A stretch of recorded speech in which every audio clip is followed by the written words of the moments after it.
3 weeks ago, I was just another loyal employee, believing my company was family. 3 weeks later, I stood in the executive boardroom, holding a contract that with my single signature could bury them in debt. They said I was replaceable. Today, they were begging me to save the company. And it all started the day they decided to fire me. A decision they would regret for the rest of their lives. My name is Amelia Grant, 38 years old, and until that fateful morning, I was the strategic client manager at Hawthorne Dynamics, a title I'd earned through 12 years of building relationships that kept this company afloat. I was reviewing the quarterly projections when I heard the distinctive click of designer heels on marble flooring. Without looking up, I knew who it was. That particular rhythm of confidence mixed with calculation belonged to only one person. Amelia. The voice was sweet as honey poured over broken glass. I raised my eyes to meet Veronica Pierce, newly appointed Vice President of Operations. And yes, my ex-girlfriend from 3 years ago. The irony wasn't lost on me that she now held the position I'd been promised for the past 18 months. She stood in my doorway wearing a crimson power suit that probably cost more than most people's monthly rent. Her smile so perfectly crafted it could have been measured with a protractor. Veronica, I acknowledged, setting down my pen with deliberate slowness. To what do I owe the pleasure? She stepped into my office, my meticulously organized sanctuary where I'd closed deals worth hundreds of millions, and her smile widened. That should have been my first warning. Veronica's smiles were inversely proportional to the good news she delivered. I've been reviewing our departmental efficiency metrics, she began, her manicured fingers trailing along the edge of my desk. And I've had to make some difficult decisions about restructuring. The air in the room shifted. Behind her, I noticed several colleagues had mysteriously found reasons to linger near my office door. Office vultures, always ready to feast on someone else's misfortune. Is that so? I kept my voice level, though my pulse had started its familiar stress acceleration. Your contributions to Hawthorne have been adequate, she continued, and I watched her savor that word like expensive wine. But adequacy isn't excellence, and in today's market, we need excellence. I almost laughed. Adequate? I'd single-handedly saved the McAllister account when their CEO was ready to walk. I'd turned Thornwell Logistics from a modest client into our second-largest revenue stream. My client retention rate was 97%, unheard of in our industry. What are you really saying, Veronica? She tilted her head, that practiced gesture of false sympathy I remembered all too well. I'm saying your position has become redundant. Your contributions are replaceable. We're terminating your employment, effective immediately. The words hung in the air like a challenge. Through the glass walls of my office, I could see the barely concealed shock on my colleagues' faces. Jennifer from accounting actually gasped. Tom from legal looked like he'd swallowed something bitter.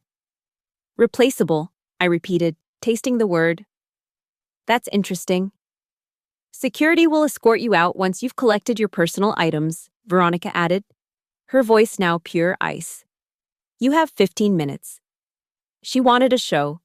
She wanted to humiliate me in front of everyone to establish her dominance in her new role. The Veronica I'd once known, or thought I'd known, would have at least had the decency to do this privately. But power, it seemed, had stripped away even her thin veneer of humanity. I stood slowly, maintaining eye contact. 15 minutes it is. As I began placing my few personal items into a box, a framed photo of my late mother, my lucky pen, the small succulent Jennifer had given me last Christmas, I felt the weight of dozens of eyes on me. Some sympathetic, others relieved it wasn't them. A few barely hiding their satisfaction. Office politics at its finest. Oh, and Amelia, Veronica called out, loud enough for everyone to hear. Your final check will be mailed, along with information about Cobra benefits. Of course. The condescension dripped from every word. I paused, my hand on the small bronze nameplate I'd been so proud to receive. Amelia Grant, Strategic Client Manager. Soon to be replaced by someone who'd probably work for 30% less and deliver half the results. Of course, I replied, my voice carrying the kind of calm that comes right before a storm. As security arrived, two guards I'd shared coffee with just yesterday morning, now unable to meet my eyes, I picked up my box and walked through the office with my head high. Each step was measured, deliberate. I refused to give Veronica the satisfaction of seeing me rushed or flustered. But as I passed my desk one last time, my fingers brushed against the locked drawer where I kept my contracts and client files. Inside that drawer lay documents that Veronica, in her eager power play, had clearly never bothered to review. Documents that detailed exactly how irreplaceable I really was. The elevator doors closed on my 12-year career at Hawthorne Dynamics. But as I descended toward the lobby, I wasn't thinking about endings. I was thinking about beginnings. The cardboard box sat on my kitchen counter like a monument to corporate betrayal. I'd spent the first hour at home in a fog of disbelief, the second hour in rage, and by the third, something much more useful had taken over. Cold, calculating focus.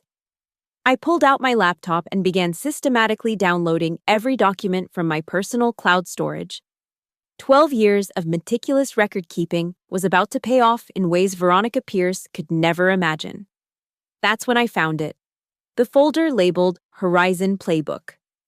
The Horizon Playbook wasn't just some employee handbook or training manual. It was my masterpiece, a comprehensive client relationship management system I'd developed over 5 years, refined through countless trials and errors, built from insights that only came from being in the trenches. Every algorithm for predicting client needs, every template for crisis management, every strategy for upselling without seeming pushy. It was all mine. And Hawthorne Dynamics didn't own it. They licensed it. I pulled up the contract, dated 3 years ago when Gerard Linton himself had called my system revolutionary. The licensing agreement was crystal clear. Hawthorne Dynamics paid me $50,000 annually for the exclusive right to use the Horizon Playbook. The contract renewed yearly. And here's where I actually smiled. The renewal date was in 6 days. But that wasn't even the best part. I opened another folder. Client contracts, key person clauses. My fingers trembled slightly as I reviewed documents I'd insisted on years ago. Back when I had the leverage to make demands. 5 contracts, 5 of our biggest clients. And buried in the legal language of each was Section 7, subsection 3(a). The key person clause. McAllister Group. $22 million annual contract. This agreement is contingent upon Amelia Grant serving as the primary strategic account manager. Thornwell Logistics. $18 million annual contract. Client relationship management must be overseen directly by Amelia Grant or her designated representative with client approval. Redwood Ventures, $18 million annual contract. Any change in account management requires 90-day written notice and mutual consent. Pinnacle Financial Systems, $15 million annual contract. Amelia Grant shall maintain primary oversight of all strategic initiatives. Cascade Technologies, $12 million annual contract. Account continuity depends on Amelia Grant's direct involvement in quarterly reviews. $85 million in annual revenue. All tied to my name. Not my position, not my title, my actual name. I'd negotiated these clauses during contract renewals when the client specifically requested my continued involvement. Gerard had agreed because keeping the clients happy was worth more than his ego. But here's what made it delicious. The termination notification requirements. Any change in my employment status required the company to notify these clients within 48 hours, giving them the option to terminate their contracts without penalty. The clock had started ticking the moment Veronica had security escort me out. I checked my phone. 3 hours had passed since my termination, 45 hours left, and I was betting everything that Veronica, in her arrogance, had no idea these clauses existed. Why would she? She'd been VP for all of 6 weeks. She'd probably never read past the revenue summaries. My phone buzzed. A text from Ethan Cole, the IT administrator who'd helped me set up the Horizon Playbook's digital infrastructure. Heard what happened, total BS, coffee tomorrow. Ethan had been my ally in countless technical battles, the one who'd made sure my systems were bulletproof. More importantly, he had access to every email, every meeting note, every panicked message that was about to explode across Hawthorne's internal communications. Coffee sounds perfect, I texted back. Grinders at 9? Another buzz, this time an email from Gerard Linton himself. Amelia, I've just learned about today's restructuring decision. While I support my VP's autonomy, I want to ensure your transition is smooth. Please let me know if you need any references. References? The CEO thought I needed references. He had no idea that in approximately 42 hours, he'd be dealing with a mass exodus worth nearly $100 million in revenue. And that was assuming the clients found out on their own. Which, of course, they would. I'd make sure of it. I opened my contact list and scrolled to Marcus Chen. Wait, no. Marcus Chow, McAllister Group's CEO. We'd had dinner just last month where he'd specifically told me, Amelia, you're the only reason we stay with Hawthorne. The moment you leave, we leave. I didn't call him. Not yet. The timing had to be perfect. Let Hawthorne violate the notification requirement first. Let them dig their hole deeper. Instead, I pulled up the Horizon Playbook's master files and began documenting every customization, every client-specific modification I'd made over the years. Material that lived in my head, never written down, never shared. The institutional knowledge that Veronica assumed could be easily replaced. My laptop screen glowed in the darkening apartment as I worked with methodical precision. This wasn't about emotion anymore. This wasn't even about revenge, really. This was about reminding Hawthorne Dynamics of a fundamental business truth they'd somehow forgotten. Some people aren't replaceable. They're the foundation. And when you remove the foundation, the whole building comes crashing down. 3 days. That's all it took for the first domino to fall. I was sitting in my favorite coffee shop, reviewing job listings I had no intention of pursuing, when my phone lit up with a text from Ethan. Code red in the executive conference room. McAllister just went nuclear. I took a slow sip of my cappuccino, savoring the moment I'd been expecting. Details? Can't text. Meet me for lunch. 2 hours later, Ethan slid into the booth across from me at a diner 6 blocks from Hawthorne's offices, his face flushed with barely contained excitement. You should have seen it, he began without preamble. Veronica scheduled this big webinar presentation, Meet Your New Account Management Team, or some corporate nonsense. She had this whole PowerPoint about innovative solutions and synergistic approaches. I stirred my soup, keeping my expression neutral. And Marcus Chow was logged in, McAllister's entire executive team. Actually, Veronica's 12 minutes into her presentation about how the new team will provide enhanced strategic value, when suddenly Marcus unmutes himself. Ethan paused for dramatic effect, his eyes gleaming. He says, and I quote, "Where's our actual account manager?" Just like that, dead silence. Veronica starts stammering about transitions and exciting new opportunities, and Marcus cuts her off. We contracted with Hawthorne specifically for Amelia Grant's expertise. Where is she? I could picture it perfectly. Veronica's practiced smile cracking, her manicured nails digging into her palms. Veronica tries to explain that I've moved on to new opportunities, I said, predicting her script. Exactly. And then Marcus says, moved on, or terminated 3 days ago without anyone bothering to notify us, in direct violation of our contract? The spoon clinked against my bowl. He knew about the timing. Ethan grinned. Oh, it gets better. Apparently, Marcus had his legal team pull the contract the moment he heard you were gone through the grapevine. Some junior account manager called him yesterday trying to schedule a quarterly review. Mentioned you weren't there anymore. That's how he found out, from a kid barely out of college. Yo, the 48-hour notification window, I murmured. Blown completely. Marcus announces, still on the webinar with 40 other people watching, that McAllister Group is terminating their contract effective immediately for breach of terms. Then he says, good luck replacing $22 million in annual revenue as easily as you replaced Amelia. And disconnects. The conference room must have been a massacre. I could imagine Gerard's face draining of color. Veronica's crimson lips pressed into a thin line. The legal team frantically pulling up contracts they should have reviewed days ago. The aftermath, I asked. Complete chaos. Gerard stormed out of the conference room shouting for legal. Martin Hale, the chief legal counsel, spent 3 hours going through contracts.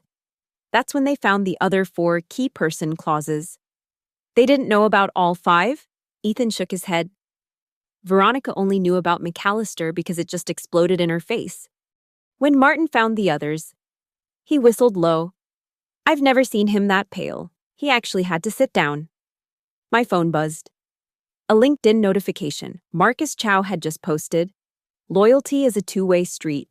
When companies forget that, they shouldn't be surprised when their best clients take their business elsewhere." Excited to announce McAllister Group is exploring new strategic partnerships. There's more, Ethan continued, leaning forward. Derek Shaw from Finance ran the numbers. Without McAllister, they miss Q3 projections by 30%. The board meeting is next week. And the other 4 clients? Martin's been calling them all morning. Thornwell's CEO won't take his calls. Redwood's lawyer sent a formal inquiry about the notification breach. The others are evaluating their options. He made air quotes around the last phrase. I finally allowed myself a small smile. And Veronica? Locked in her office most of the day. But here's the kicker. She tried to access the Horizon Playbook system this morning to prepare damage control strategies. Guess what she discovered? I raised an eyebrow, though I knew exactly what she'd found. The license expires in 3 days, and the system's already showing warning messages about renewal. She had some junior developer try to copy the codebase, but you built in those authentication protocols I helped design. Without your master key, they can't even export the data. The diner's fluorescent lights hummed overhead as I processed this information. 3 days into unemployment, and Hawthorne Dynamics was already hemorrhaging. But this was just the opening act. Ethan, I said carefully, I appreciate you keeping me informed, but I don't want you risking your job. He snorted. What job? Half the IT department is updating their resumes. Without the playbook system and with clients jumping ship, we all know what's coming. Layoffs. Massive ones. My phone rang.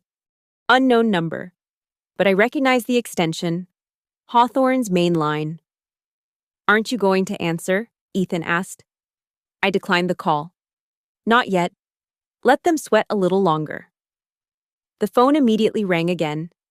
This time, I recognized Gerard Linton's personal cell. The CEO's calling you directly now? Ethan's eyes widened. I sent that to voicemail too. He's probably just figuring out how replaceable I really was. As we left the diner, Ethan paused. You knew this would happen, didn't you? When Veronica fired you, you knew. I looked back at the Hawthorne Dynamics building towering in the distance, its glass facade reflecting the afternoon sun like a beacon of corporate hubris. I knew they'd forgotten the first rule of business, I replied. Never burn bridges while you're still standing on them. The cascade began on a Tuesday morning, exactly 1 week after my termination. I was in my apartment, classical music playing softly while I worked on a consulting proposal, not for Hawthorne, but for my future. When my phone became a lightning storm of notifications. Ethan's texts came rapid fire. Thornwell just pulled the trigger, official termination, 18 million gone. Veronica threw a coffee mug at the wall. Gerard's called an emergency board meeting. I set my laptop aside and walked to my window, looking out at the city skyline. Somewhere in that maze of glass and steel, Hawthorne Dynamics was imploding, and I had a front row seat via my digital informant. The phone rang. This time, it was Daniel Morrison, CEO of Thornwell Logistics. I'd worked with him for 8 years, turned his struggling regional operation into a national player. Amelia. His gravelly voice was warm, familiar. I hope you know this isn't personal. I know, Daniel. You have shareholders to answer to. Damn right I do. And when I told them Hawthorne violated our contract terms and lost the person who actually understood our business, They practically ordered me to cut ties. He paused. That Pierce woman called me yesterday. Tried to sell me on some new approach. Couldn't even pronounce our subsidiary names correctly. I almost felt sorry for Veronica. Almost. Where are you landing, Amelia? Because wherever it is, Thornwell wants to follow. I'm weighing my options, I said carefully. But I'll keep you posted. You do that. And Amelia? Hawthorne's loss is going to be someone's massive gain. The moment I hung up, another call came through. Sandra Williams from Redwood Ventures. 18 million, Amelia, she said without preamble. That's what we've invested with Hawthorne over our partnership, and in 1 week, they've shown us exactly how much they value that relationship. Sandra, we're out. Legal sent the termination notice an hour ago, but I wanted you to hear it from me first. The text from Ethan kept coming. Emergency all-hands meeting called. Mass panic in accounting. Just saw 3 people from sales crying in the bathroom. Pinnacle's CEO is in the building. Doesn't look happy. By noon, the scoreboard was devastating. McAllister, 22 million. Thornwell, 18 million. Redwood, 18 million. 58 million in annual revenue, gone in 7 days. My phone rang again. This time, it was Martin Hale, Hawthorne's chief legal counsel. I'd always respected Martin. He was one of the few executives who understood the value of details. Amelia. His voice was tired, defeated almost. I'm calling unofficially, as a courtesy. I appreciate that. Martin. We've reviewed all the contracts. All of them. He emphasized the last words. Your fingerprints are on everything, not just the key person clauses, but the Horizon Playbook integration requirements, the quarterly review structures, even the escalation protocols. I built those relationships. Martin, every single one. I know. God help us. I know that now. He sighed heavily. Gerard wants to sue you for sabotage. I laughed. Actually laughed. Sabotage? For doing my job too well? For being too integral to operations? Good luck with that. That's what I told him. We don't have a leg to stand on. You did everything by the book. Hell, you wrote the book. Another pause. Pinnacle's wavering. Cascade is asking questions. We're looking at potentially 70 million in losses. 85 million, I corrected. If all 5 leave. Christ! The word came out as barely a whisper. Veronica had no idea what she was doing, did she? She knew exactly what she was doing. Martin. She just didn't bother to understand the consequences. After we hung up, I made myself a cup of tea and opened my laptop. 3 job offers had come in that morning alone. Word traveled fast in our industry. But the most interesting email was from Marcus Chow at McAllister. Amelia. We're spinning up a new strategic consulting division, interested in building something from scratch. Your terms, your timeline, your rules. Let's discuss. Another text from Ethan interrupted my reading. Security just escorted 2 board members in. They look pissed. Then, overheard Derek Shaw on phone with investors. Stock price mentioned. Lots of swearing. The final text of the day made me set down my tea. Veronica just submitted Horizon Playbook renewal request to legal. License expires tomorrow. Martin told her you need to approve it personally. I looked at the renewal request that had just hit my inbox. $50,000 for another year of the system that was currently holding Hawthorne's customer relationships, together with digital duct tape and prayer. The system they'd need even more desperately if they had any hope of retaining their remaining clients or attracting new ones to fill the massive hole in their revenue. The system that only I fully understood. I closed the laptop without responding. Let them wonder. Let them realize that replaceable was a word that cut both ways. My phone showed 17 missed calls from Gerard, 6 from Veronica, and 1 voice message from Derek Shaw that began with, Please, Amelia, we need to discuss. I deleted them all. Tomorrow. The Horizon playbook would lock them out automatically at midnight. Every workflow, every client preference matrix, every predictive algorithm would become inaccessible. And then they'd really understand what they'd thrown away for the satisfaction of a public humiliation. The classical music swelled to its crescendo as the sun set over the city. Somewhere out there, Hawthorne Dynamics was scrambling to contain a disaster of their own making. And I was just getting started. The call came at 9:47 p.m., just as the Horizon playbook was counting down its final hours. Gerard Linton's name flashed on my screen. This time, I answered. Amelia. His voice had lost all its CEO polish, replaced by something raw. Desperate. We need to talk. We're talking now, Gerard. In person, tonight. I'll come to you if necessary. That won't be necessary. Say what you need to say. I heard him take a breath. Could picture him in his oversized corner office, probably with his tie loosened and his third scotch of the evening within reach. The Horizon playbook expires in 2 hours. We need it renewed. Then submit a renewal request through the proper channels. We did. You haven't responded. I've been rather busy this week. Gerard, being replaceable takes a lot of work. The silence stretched between us before he spoke again, his tone shifting to something harder. Don't play games with me, Amelia. You have contractual obligations. Actually, I don't. The licensing agreement clearly states that renewal is at the discretion of both parties. I'm not obligated to continue licensing my intellectual property to anyone. Your intellectual property that you developed while employed at Hawthorne. Stop right there, Gerard. I pulled up the original contract on my laptop. Section 14B of my employment agreement, which you personally signed, explicitly states that any systems, methodologies, or processes I created outside of standard working hours using my own resources remain my intellectual property. The Horizon playbook was developed over 5 years, primarily on weekends and evenings, on my personal equipment. Your own legal department verified this 3 years ago when we set up the licensing agreement. I heard paper rustling. He was checking the documents. Furthermore, I continued. Addendum E, which Veronica apparently never read, states that in the event of termination without cause, all licensing agreements become voidable at my discretion. Restructuring is not termination without cause. Gerard, do you really want to argue legal semantics with me?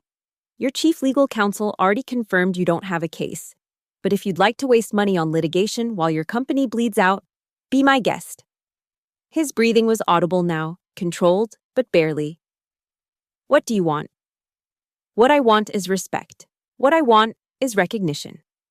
What I wanted was the VP position you promised me for 18 months while you hired Veronica Pierce instead.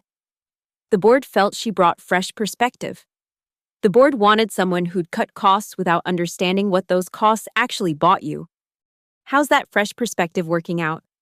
$58 million in lost revenue fresh enough? You orchestrated this, he accused, his voice rising. You set us up to fail. I laughed, sharp and bitter. I set you up to succeed, Gerard. Every system I built, every relationship I cultivated, every safeguard I put in place was designed to protect Hawthorne's interests. The key person clauses, those were to ensure continuity of service. The clients insisted on them because they valued stability. You agreed because it secured the contracts. And then you weaponized them. No. Veronica weaponized them when she terminated me without understanding what she was destroying. I just refused to save you from your own poor decisions. This is extortion. This is business. Isn't that what Veronica said when she fired me? Just business? I could hear another voice in the background. Martin Hale, speaking urgently. Amelia. Gerard's tone shifted again, attempting warmth. We've worked together for 12 years. Doesn't that count for something? It counted for everything, until you let Veronica throw it away for a power play. I can't just fire my VP. Can't or won't. Because from where I'm sitting, keeping her is about to cost you another $27 million when Pinnacle and Cascade follow the others out the door. More muffled conversation. Then Gerard returned, his voice carefully modulated. If we were to revisit the restructuring decision, would you consider returning? Under what terms? Your old position. Is that a joke? Senior Strategic Account Director, then 30% raise. Full benefits? Signing bonus. Gerard, you're not listening.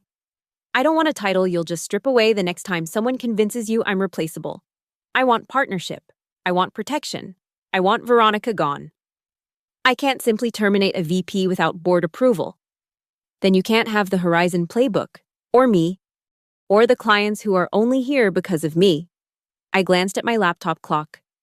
You have 90 minutes before the system locks you out.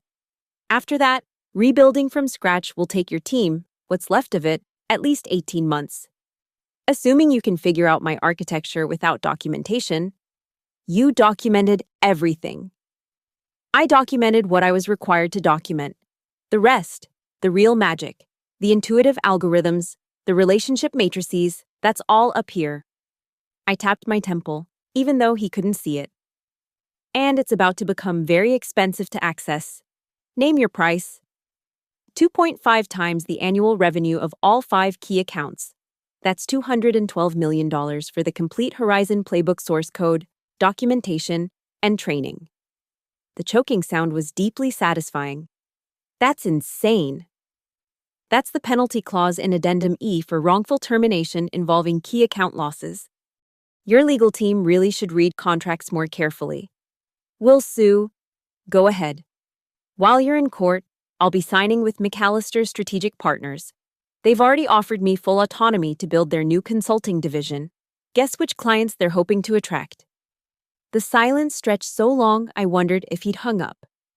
Finally, the board meets tomorrow at 8 a.m. The playbook expires at midnight. Amelia. Tick-tock. Gerard. I ended the call and set my phone aside. 87 minutes until the Horizon playbook locked Hawthorne out forever. 87 minutes for them to realize that some things, once broken, couldn't be fixed with corporate speak and empty promises. My phone immediately lit up with texts, calls, emails, a digital symphony of desperation. I ignored them all and poured myself a glass of wine, watching the city lights twinkle below. Replaceable. The word still tasted bitter, but now it was seasoned with vindication. I walked into Hawthorne Dynamics wearing my sharpest black suit, the one I'd bought for the VP position I never got. The security guards who'd escorted me out 2 weeks ago couldn't meet my eyes as they issued my visitor's badge. Conference Room A. One mumbled, "They're waiting." The executive floor hummed with barely contained panic. Employees scattered from my path like startled birds, whispers trailing in my wake. I caught fragments. She's here. Lost 70 million. Veronica's finished. I pushed open the conference room doors to find the War Council assembled, Gerard at the head of the table. His face aged a decade in 2 weeks, Veronica to his right. Her perfect composure cracked like old paint. Martin Hale with a stack of legal documents. Derek Shaw with his laptop open to spreadsheets that might as well have been crime scene photos. And 3 board members I recognized: Harrison Blake, Judith Prentice, and Richard Volkov. Amelia. Gerard stood, attempted authority. Thank you for coming. I didn't sit in the chair they'd left for me, the one positioned like a defendant's seat. Instead, I walked to the presentation screen and connected my laptop. Let's skip the pleasantries. You have approximately 10 minutes before Pinnacle's CEO calls to terminate their contract. Cascade will follow by end of business. I pulled up my first slide, a graph showing Hawthorne's revenue trajectory. That's another 27 million walking out the door. This is unnecessary. Veronica started. Veronica. I turned to her. Let 2 weeks of preparation sharpen my smile. You've said quite enough already. In fact, your contributions to this company have been so valuable that you've managed to destroy 40% of annual revenue in 14 days. That must be some kind of record. Her face flushed crimson. How dare? Quiet! The word came from Richard Volkov, board chairman, his gray eyes fixed on me. Continue. Ms. Grant. I clicked to the next slide, the 5 key person contracts highlighted in yellow. Your former VP of Operations made 3 critical errors. First, she terminated me without reviewing active contracts. Second, she failed to provide required client notifications. Third, I clicked again, showing the Horizon Playbook interface, now locked with a red banner reading, "License expired." She assumed my intellectual property was company property. The playbook was developed, Gerard began, on my time, my equipment, my expertise.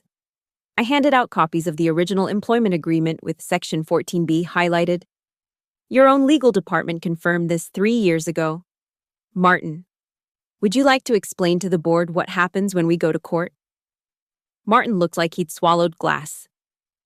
We'd lose, comprehensively. But that's not why you're really here, I continued, pulling up email threads. These are messages from your remaining clients over the past week. Harrison, would you like me to read what Pinnacle's board told their CEO about Hawthorne's catastrophic management failure? Harrison Blake winced. That won't be necessary. You created this disaster, Veronica snarled, abandoning pretense. You embedded yourself like a parasite. I embedded myself like a foundation, I corrected. And you demolished it without checking if the building would stand. Derek's laptop beeped. He went pale. Pinnacle just sent formal notice. The room erupted. Gerard shouted at Martin about legal options. Veronica and Derek argued about damage control. The board members exchanged dark looks. I let them panic for exactly 60 seconds, then whistled, sharp, commanding. Would you like to hear my offer, or should I leave you to sort this out yourselves? Silence crashed down. What offer? Judith Prentice asked carefully. I pulled up my final slide, a simple contract summary. Option 1, I return as strategic consultant, not employee. 3-year contract at $500,000 annually. I'll stabilize the remaining accounts and rebuild the Horizon Playbook under a new licensing structure, one that costs you triple the original. That's extortion, Gerard started. It's capitalism. Option 2 is much simpler. I clicked to a second slide showing McAllister's Strategic Partners logo. I joined McAllister's new consulting division. They've already guaranteed they'll pursue every one of your dissatisfied clients. Marcus Chow has a particular interest in Pinnacle and Cascade. Says he'd love to show them what real strategic partnership looks like. You wouldn't. Veronica's voice cracked. Wouldn't I? You told me I was replaceable. Turns out, so is Hawthorne Dynamics. Richard Volkov leaned forward. What else? Smart man. There's always an else. Veronica Pierce tenders her resignation. Today, publicly acknowledging strategic mismanagement. Absolutely not, Veronica stood, shaking. I won't be your scapegoat. Scapegoat? I laughed. You are the goat. You lit the match, threw it on the gasoline, and then complained about the heat. The board won't. The board will do exactly that. Harrison Blake interrupted, his voice arctic. Ms. Pierce, your office should be cleared within the hour. Veronica's mouth opened, closed, opened again. No words came. The penalty clause, Martin said quietly. The $200 million. Waived, if you accept within... I checked my watch. 7 minutes. After that, the number doubles every hour until market close. Derek's fingers flew over his laptop. We can't afford not to accept. Gerard looked at me with something between hatred and respect. You planned every second of this. No. Gerard, I planned for success. You planned for my failure. Guess which plan worked? I reached into my briefcase and pulled out 2 manila envelopes, placing them on the conference table with deliberate precision. The room held its breath. 2 choices, I announced, tapping the first envelope. Everything you need is here. No games, no hidden clauses, just business. Gerard reached for them, but I kept my hand flat on top. Not yet. You need to understand exactly what you're choosing between. I lifted the first envelope, marked A, in bold black letters.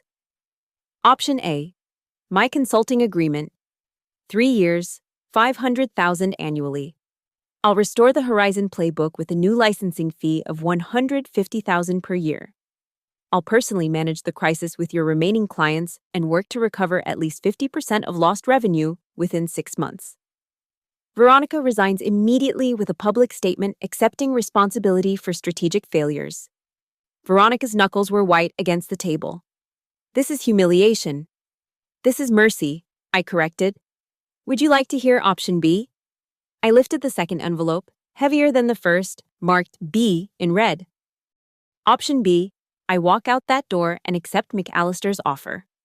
This envelope contains my formal notification to all remaining clients about my new position, including a detailed analysis of Hawthorne's contract violations. It also includes the documentation my lawyer prepared for a wrongful termination suit seeking the full $212 million in damages, plus punitive damages for deliberate breach of fiduciary duty. Martin Hale's face went ashen. Punitive damages? Veronica terminated me knowing about the key person clauses. She admitted as much in the email she sent to HR 3 days before my termination, which Ethan Cole was kind enough to preserve. Deliberate sabotage of company interests for personal gain. Courts love that. Derek's laptop beeped again. His voice was hollow. Cascade just terminated. 12 million. Gone. 70 million in losses, Harrison Blake said slowly. In 2 weeks. 70 million so far, I corrected. Without the Horizon playbook and with your reputation in ruins, how many prospects do you think you'll close this quarter? Next quarter? Next year? Judith Prentice spoke for the first time. Ms. Grant, if we accept option A, can you guarantee client retention? I can guarantee I'll do everything possible to stabilize the situation. But guarantees? I looked directly at Veronica. Those disappeared when you decided I was replaceable. 5 minutes, I announced, checking my watch. After that, option A disappears and only option B remains. Gerard grabbed the first envelope, tearing it open. Legal documents spilled out, clean, professional, exactly what I'd promised. Martin began scanning rapidly. This is actually reasonable, Martin said. Surprise evident. Standard consulting terms. The licensing fee is high but not unprecedented. The resignation requirement for Ms.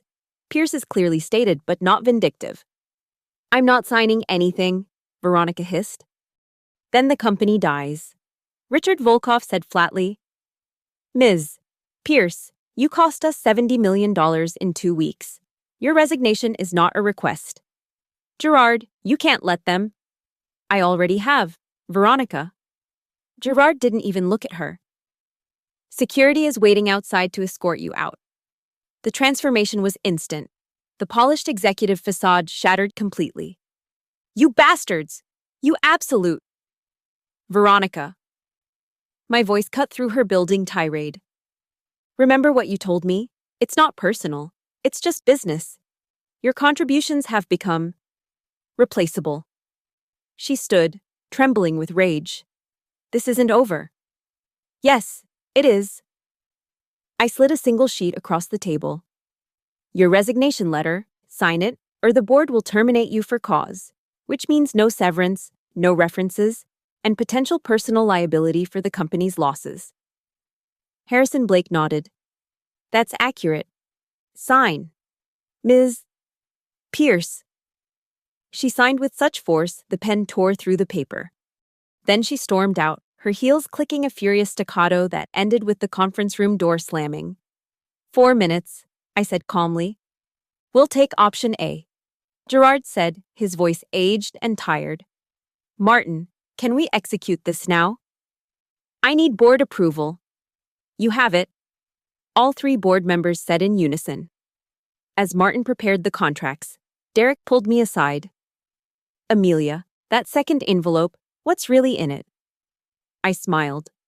Exactly what I said, every document, every notification, every legal filing ready to go. McAllister's offer letter is signed and dated for today. All I have to do is email Marcus Chow. You'd really destroy us. Derek, you destroyed yourselves. I'm just offering you a chance to rebuild. That's more than you offered me. 2 minutes, I announced. Gerard signed where Martin indicated, his signature sharp and angry. The board members added their approvals. Finally, they slid the contracts across to me. I reviewed each page carefully, letting them sweat through my silence. Everything was correct. I signed with my favorite pen, the one I'd grabbed from my desk 2 weeks ago. Congratulations, I said, standing. You've just saved your company. Barely. When can you start? Gerard asked, no warmth in his voice. Monday, I'll need full access restored immediately, a list of all client communications since my termination, and a private meeting with each remaining client by Wednesday. Done. I picked up the second envelope. Option B, and slowly tore it in half, then quarters, then let the pieces flutter into the trash. Amelia, Gerard said as I reached the door. Was this revenge? I turned back, meeting his eyes steadily. No, Gerard. Revenge would have been taking option B. This was justice. Learn the difference. The silence that followed my words could have been measured in heartbeats, each one marking another second of their complete defeat. Gerard's question hung in the air like smoke from an extinguished fire, and I let it dissipate without another word. As I walked toward the door, my heels creating the only sound in that tomb of broken egos, I heard Derek's laptop ping one more time. Another client inquiry, another fire to put out, another reminder of what they'd almost lost forever. Wait. Gerard's voice cracked slightly. I paused, my hand on the door handle, but didn't turn around. The Horizon playbook. During those 2 weeks, it was locked. Did you improve it? Now I did turn, allowing myself the smallest smile. Gerard, I've been improving it every day for 5 years. 2 weeks of freedom just meant I could finally implement everything your bureaucracy always rejected. What kind of improvements? The kind that would have prevented this entire disaster. Automated succession planning, relationship redundancy protocols, early warning systems for contract violations. I let that sink in. You'll see on Monday. If you can afford the new licensing fee. Martin cleared his throat. The contract specifies $150,000 annually. For the base version, the enhanced version is $250,000. Your choice. The mathematical beauty of it was perfect. They needed the enhanced version to prevent another collapse, but accepting it meant admitting they'd been wrong to reject my innovations before. Pride or survival, the eternal corporate dilemma. We'll discuss it, Gerard managed. You have until Monday. I opened the door, where security was still waiting, not for me this time, but to ensure Veronica had truly left the building. Oh, and Gerard, you might want to check your email. Pinnacle's CEO just sent a personal note. Seems he's willing to give you one more chance, but only if I'm personally managing their account. Harrison Blake leaned forward. How could you possibly know? Because I asked him to wait exactly 23 minutes after sending the termination notice. Just enough time for you to sign option A. I stepped through the doorway. I told you, this wasn't revenge, it was choreography. The elevator ride down felt different this time. 2 weeks ago, I'd descended in shame, carrying a cardboard box of memories and heartbreak. Today, I descended in triumph, carrying nothing but the knowledge that sometimes the best revenge isn't destroying your enemies. It's making them beg you to save them. As I crossed the marble lobby, employees scattered again, but this time with something closer to awe than pity. Word traveled fast in corporate towers. By Monday, everyone would know that Amelia Grant had brought Hawthorne Dynamics to its knees, then magnanimously offered them a hand up, for the right price. Outside, the city bustled with its usual indifference to corporate drama. Taxis honked, pedestrians pushed past, the world spun on. But for me, everything had shifted. I pulled out my phone to find 17 messages from various clients, all variations of "heard you're back" and "thank God" and "dinner soon." One message stood out, Marcus Chow from McAllister. "Heard you took option A. Offer stands if you change your mind. Some people never learn their lesson the first time." He was right, of course. Gerard and the board had learned nothing except fear. They'd brought me back not because they recognized my value, but because they feared the alternative. Come the next quarterly review, the next budget meeting, the next ambitious VP with a talent for corporate buzzwords, they'd forget again. But that was future Amelia's problem. Today's Amelia had just orchestrated the most elegant corporate humiliation in Hawthorne's history. They'd called me replaceable, then paid me $500,000 a year to prove them wrong. I hailed a taxi, slipping into the back seat with the grace of someone who'd just won everything without firing a single shot. "Where to?" the driver asked. "Home," I said, then reconsidered. "Actually, make it Grinders Coffee on 5th. I'm buying drinks for a friend who kept me informed during the war." As we pulled away from Hawthorne Dynamics, I didn't look back. Victors never do. They'd called me replaceable, and in trying to replace me, they'd lost everything. The foundation had returned, but the building would never be quite as stable again. They'd always wonder when I might leave, what safeguards I was building, which clients truly belonged to me versus the company.